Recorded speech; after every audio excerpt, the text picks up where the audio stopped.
মাননীয় speaker, brute majority সবসময় বিপজ্জনক। অতীতেও আমরা সংসদে যখন ব্রুট মেজরিটি দেখেছি, সেটা পরিণতি খুব ভালো হয়নি।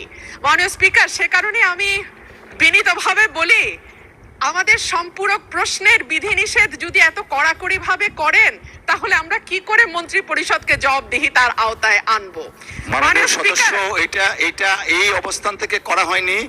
We are abide by the rules and regulations of the parliamentary procedure, and I am hereby to declare that I cannot go beyond the procedure. I understand মাননীয় স্পিকার, কিন্তু তারপরেও একটু যদি উদার হই তাহলে বোধহয় ভালো হয়।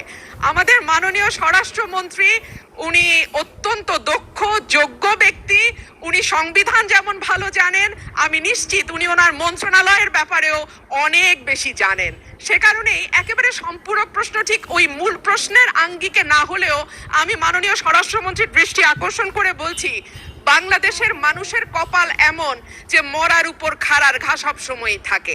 দীর্ঘ 15 বছর গুম, বিচার বহির্ভূত হত্যা, হেফাজতে নির্যাতন, নেতাকর্মীদের ধরে নিয়ে গিয়ে পা ভেঙে ফেলা, অসুস্থ করে দেওয়া, এই কালচার ছিল। এরপরে অন্তর্বর্তীকালীন সরকারের সময় মাননীয় স্পিকার, আমরা দেখলাম মব কালচার।